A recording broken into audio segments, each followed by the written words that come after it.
What's up guys and welcome to Wicked Pixels. This is our next build guide for Slay the Spire 2. This time it's going to be the Ironclad and we're doing the Rupture build. So this is a nice aggressive build that's going to leverage the Rupture card, which it basically says anytime we take damage we're going to increase our strength. So what we're going to do is we're going to purposely damage ourselves with a lot of the cards that Ironclad has access to that do small amounts of damage to increase our strength very quickly and then make all our attacks do tons of damage. So let's have a quick look at how this works and then we'll come back and we'll talk about the key cards that you're going to need to make this build run. Alright.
Alright, so here we are with the end screen for the run.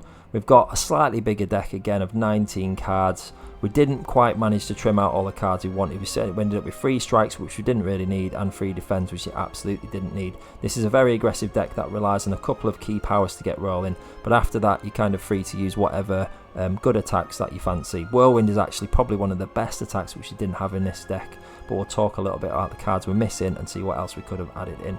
Alright, so in terms of cards that you absolutely need, the first thing you're looking for this build is Rupture. Now this starts off as a 1 cost power. Whenever you lose HP on your turn you gain 1 strength, and that upgrades to 2 strength. Now the key thing here is whenever you lose HP on your turn, so it's when you're playing your cards, not when the enemy attacks you.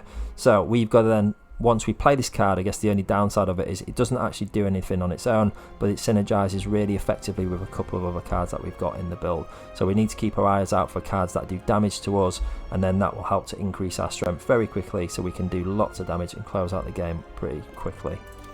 So that's been your sort of first card that you're going to try and hit. Now in terms of synergy with Rupture, one of the first things we're looking for is going to be Bloodletting. Now Bloodletting starts off, they're both a 0 cost. It upgrades from giving you 2 energy to 3 energy and at the cost of 3 HP.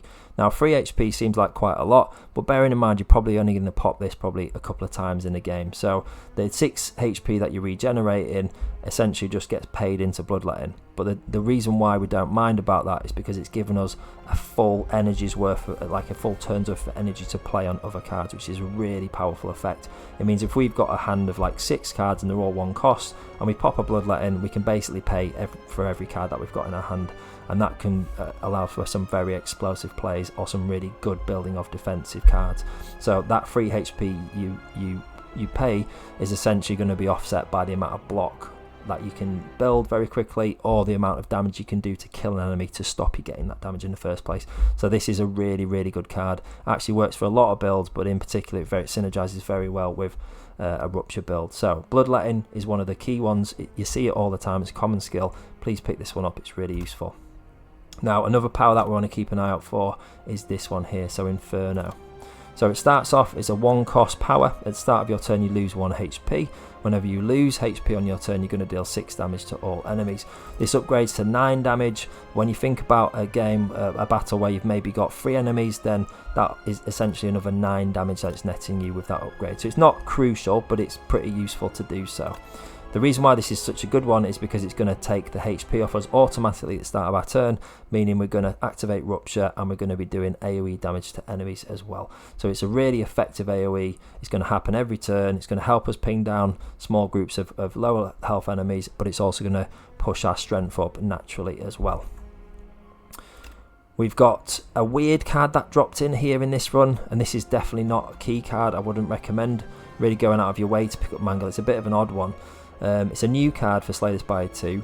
It does a reasonable amount of damage, and it takes off a significant amount of strength for the turn from the enemy. So the best way to think about this one, because it's a bit of an odd card, it's not the most efficient for damage and it's not the most efficient for strength reduction, but it essentially does an attack and defend at the same time. So the best way to think about this is that 15 strength effectively acts as 15 block. It reduces the enemy's damage by 15, so therefore it effectively shields you for 15 damage.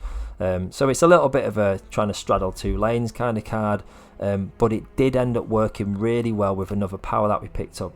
So this one here, Stampede. So Stampede is a really strong card that I would recommend picking up and upgrading instantly.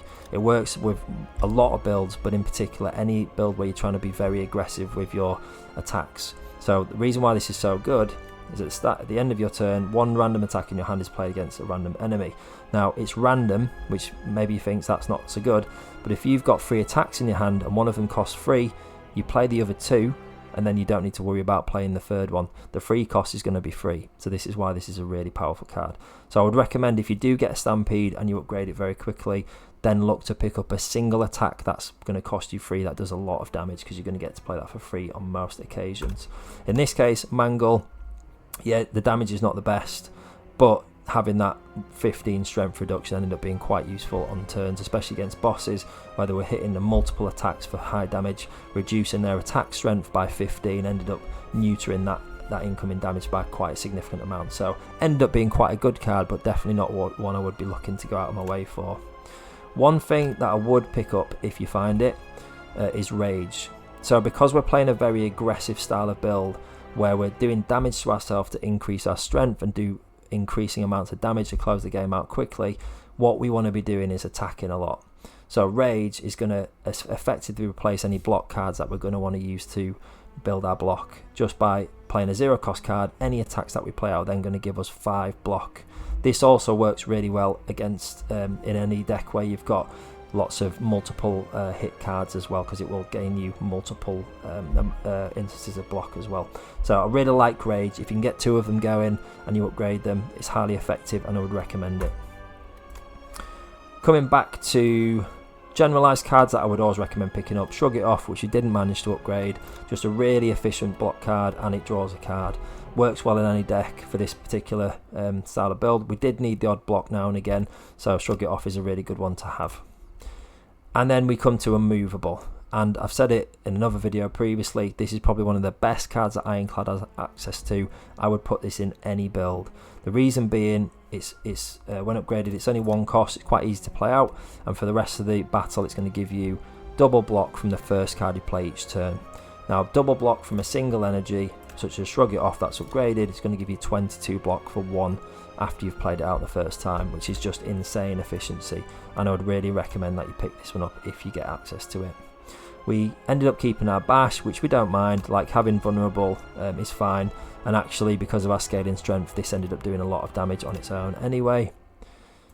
We also had this card which really synergizes well with your Rupture effect, so it makes us lose a HP, which increases our strength, and then it does an AoE damage effect as well. So the damage is quite efficient on this, so 13 damage to all enemies. If we're hitting 3 enemies, we're effectively doing 39 damage for 1 energy, which is really, really good, on top of obviously the boost that we get from the strength as well. So I would recommend always picking up 1 breakthrough if you can find it with a Rupture build. It's going to help you to kill multiple enemies at once, which is really effective. We have this universal battle trance. You'll see me put these in every single Ironclad build. It's really effective card draw. Yes, it stops you from drawing additional cards, but drawing 4 cards into your hand for a round, you pretty much got access to most of the things you're going to need to either deal the damage that you need to do or build a block that you need to block. Really S tier card all round. Get it upgraded for 4 and you can't go wrong with a battle trance. We would absolutely recommend getting rid of defends and strikes because they're useless in this build, so try and get rid of them if you can. The strikes, once we've got insane amounts of strength, these do hit extremely hard, but there's just much more effective attacks out there, so probably get rid of these if you can. And finally, I did end up with a feed in the deck, not one that I would go out of my way for. It's decent efficiency. It starts off at 10 damage and increases to 12, but the main reason to use this is when you kill something, you manage to raise your max HP by 4. The reason why that's good is that if you get this early and you get some very easy kills in because of your scaling strength, you will end up raising your max HP quite steadily, and then you will have access to much higher health pool for which to burn your own health to increase your strength as you're going through the upper floors. So it's a really strong card. I wouldn't go out of my way for it, but if you can get access to it, it works really well within a Rupture build as well. Alright, so just in terms of relics then, we did get quite lucky in this build. We did end up with a couple of relics that are really going to work well for a Rupture build. The main thing to remember is that because we're now doing quite a lot of damage to ourselves in the fight to leverage that increase in strength and end the fight quickly, we are going to need to heal a little bit more than we need to, generally speaking. So we're going to be looking to bounce between rest sites, and we're going to be looking for any relics that are going to help us heal ourselves as quickly and efficiently as possible. We did get quite lucky, as I say, so let's have a quick look. We obviously start with Burning Blood, which is really helpful. So you effectively get 6 free HP to use in scaling your strength before you start to actually take damage. That's the best way to think about it. There is actually an upgraded version of Burning Blood. I believe it's called Black Blood. Gives you heal for 12, which is really good. So if you can pick that up, absolutely go for it. Meat on the Bone is a fantastic relic.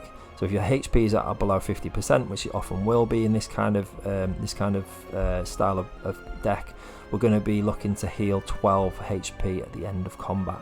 So this works like brilliantly with any build that's intent on draining its own health. So we're going to get a nice big chunky heal at the end. If really we're looking to be hovering around about just below half, and then we can get the most benefit from that heal.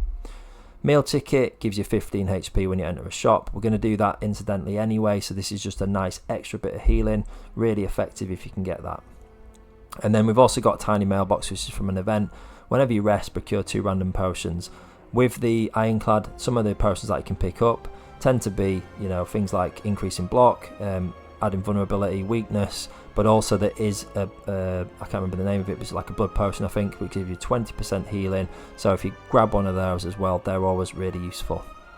In terms of relics that give you extra energy, that's really good for any build that's going to have multiple powers to get off, and for this build in particular we've got 4. So we've got Rupture, we've got Stampede, we've got Immovable, and we've got Inferno. So if we've got a bag of prep running with 2 extra cards at the start, then any additional energy at the start of the round, and hopefully we get lucky and get those cards drop in, we can get our powers played early, and then we can get our engine online and start ramping up our strength straight away. So this ended up being really useful.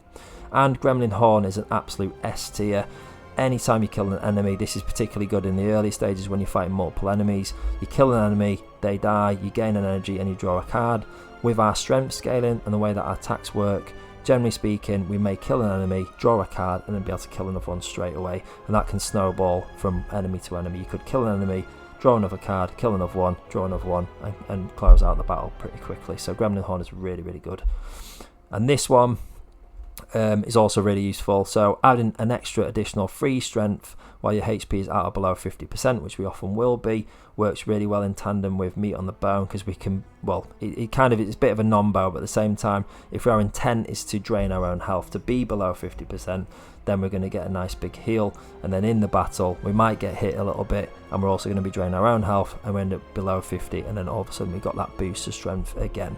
Now, because we're generating so much strength, that additional free strength isn't going to be hugely noticeable, but there are certain attacks that scale really well with additional strength, so something to bear in mind. There used to be an attack called Heavy Blade, but I don't believe it's in Slay the Spire 2 because it's very overpowered, but we do have lots of other attacks that tend to scale much better I would say the main attacks to look out for, which we'll talk about now, is the ones that do AoE damage. So let's have a little look at some of the cards that we didn't get in this build that we will want to look out for in future.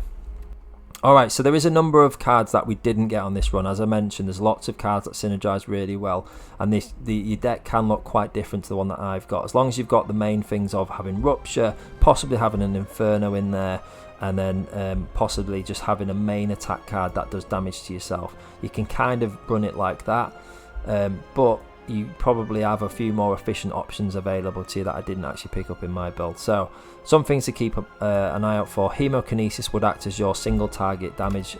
If you can have just one of these in your deck, this is going to do really efficient damage, and it's going to synergize with your Rupture by taking off 2 HP to use it. So upgrading it from 15, I mean 15 it's still hitting extremely hard, but for 20 damage for 1 energy is really maximum efficiency. So absolutely fantastic. Maybe put 2 of these in and you're going to basically melt a flow on enemy within a turn or 2. Whirlwind is always worth considering in an aggressive build. It's just AoE damage. It doesn't scale quite as quickly as I think it used to do with strength builds, but it's still highly effective, and it just means if you are in a battle against 2 or 3 enemies, you can basically kill them all at the same time very, very quickly. So not one to be understated there. If you do manage to get Stampede online and upgrade it, then I would recommend looking to pick up at least one high cost, high damage card. Something like Bludgeon is a really good option, especially when you upgrade it to 42, because you are going to be able to play this out for free. But I would only ever take this if I get that Stampede online and I know I can play it for free at the end of a turn. I would probably say the same applies to Uppercut, although it's not worth taking unless you upgrade it. If you're planning on just having this as a deal 13, do 1 weak and 1 vulnerable, we're probably not going to have the energy to play this as our first attack, so I'd probably try and get this upgraded and then get it to play for free at the end using Stampede. That will mean the weak and the vulnerable persist until our next turn, so in that case it can be quite useful. Moving on a little bit, so we're just looking for, where is it, our gold card. So we've got Tear Asunder. So this is probably the best attack you can get for a Rupture build. The reason being, even at 5 damage unupgraded, yes it's a 2 cost, and yes it starts off quite slow, but it hits an additional time for each time you've lost HP this combat. If you're just getting hit by enemies that are doing single attacks, you're probably only going to take, you know, a number of, let's say you take damage like 4, maybe 5 times across the battle, especially if it's a single enemy. If you're doing damage to yourself within your own turn, that's when this absolutely takes off. So let's say, you know, we hit our powers, we've got our Inferno online, so that's going to be 1 ping of damage. Then we use a Hemokinesis, that's 2. Maybe we use a Burning Blood, that's now 3. This is now leveled up, it's going to be hitting 3 times just in that 1 turn. We can actually do much more damage to ourselves in a turn. Yes, alright, that's slightly dangerous, but this is going to hit incredibly hard very quickly. So one to pick up if you get your Rupture build online and you're looking to have that capstone attack that's going to do tons of damage, this is the one to go for, Tear Asunder. Conflagrate's always one to worth picking up. Deal 8 damage to all enemies. It's an AoE attack. It does 3 damage for each other attack you played this turn. So any build that we're just focusing on attacking out, this is probably a decent one to go for. Couple more high synergy cards that I would absolutely recommend you pick up. We've got Brand. So this is almost like, think about this as being an alternative to having Rupture running. If you didn't pick up a Rupture but you're trying to run this build and you had a Brand in your hand and you have a small deck, this can still work really well. So for 0 cost, you lose 1 HP, you exhaust the card, which is a really useful effect. You can get rid of status effects, you can get rid of curses, you can also just get rid of your weak cards like your normal strikes or your normal defense if you want to. And it's also going to give us 2 strength, and if we've got a Rupture online, it's going to activate that plus strength as well. So this is strength that sticks, so this can just stack over the course of the fight. So with this and a Rupture online, your strength scaling goes astronomical very quickly. So a really solid card. It seems a bit useless at first, but once you run it in tandem with Rupture, you realise like what it's for. Another good card to take is Offering. Now this one is a little bit more tricky, and this one I would say requires a little bit more experience in terms of balancing how much health you're taking off yourself with how quickly you're scaling your strength. So it is going to give you a really strong turn, and it's a good way to close out the game. It's also a good card to have in your hand if you're up against the boss and it just happens to be the turn where the boss is doing that burst window, you might not have enough block and you're about to take like 30 damage. You pop this, you effectively gaining a full hand of cards. It's costing you 6 HP, which is scaling your strength as well. It's giving you some more energy to play those cards out. So this is like almost like having an extra turn for 6 HP. That's the main drawback of this is actually going to kill you pretty quick. So that's your burning blood regeneration gone if you play this, but it's optional, you don't have to play it. If you choose not to play it, it is basically a dead card and it's going to take up your hand. So there's lots of things to consider with this. How big your card pool is to start with is really important. It works better in bigger decks, so you don't just have it being a dead card every time, and it also works best in decks where you've got other options for extra energy as well, so you can draw out 5 but then maybe have some way to play them off, like with Burning Blood for example. And I believe probably the last big card to mention, there's 2 more to mention.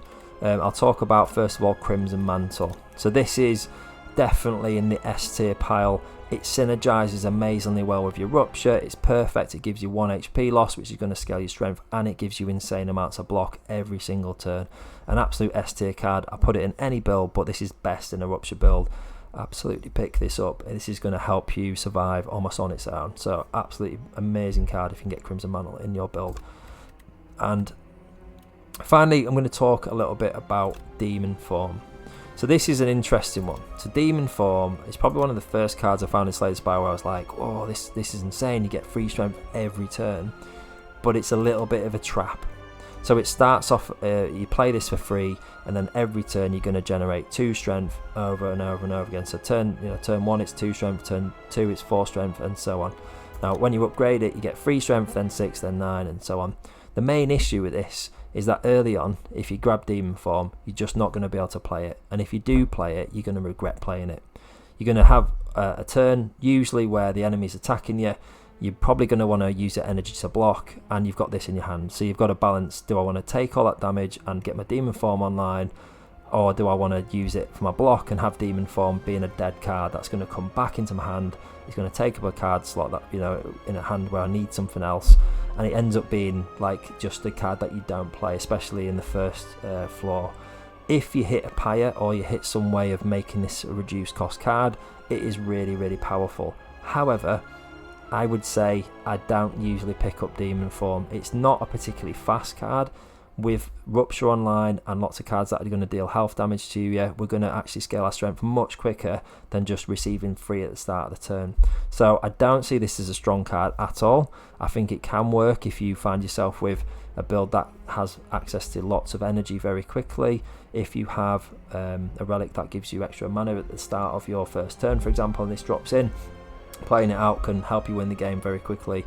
However, it does take up a card slot. It's probably not going to be that useful to use it when you need to use it, so I would probably avoid picking up Demon Form in most cases. Alright guys, that's just about going to do it for this build guide. Hopefully this was helpful and it helps you to get your own Rupture builds online. It's a really fun playstyle, very aggressive, but lots of balancing in terms of not taking too much health off yourself and finding ways to regenerate your health so you can keep on going with that engine. Make sure you keep an eye out for Rupture as your main card. Look for some good damages such as Hemokinesis. Anything that's going to do small amounts of damage. If you can catch a brand, that's really useful and will help your strength scale very quickly. And I always like to pick up an Inferno with this build as well, just to make sure that we're constantly getting ticks of damage to increase our strength, but also doing AoE damage as well, which is really effective. There's lots of good cards out there. Make sure you pick up a strong defensive card. Crimson Mantle probably being the best, most synergistic one you can pick up. Make sure you grab one of those, and a Stampede upgraded is always really useful for this one as well. I hope this was helpful guys. If it was, please click that like button and subscribe. All your support is really helpful for the channel. I'm trying to hit 100 subs at the moment, and any help from you guys would be really appreciated. Without further ado, let's just say good night, God bless, and we'll see you on the next one. Stay tuned for more on the way.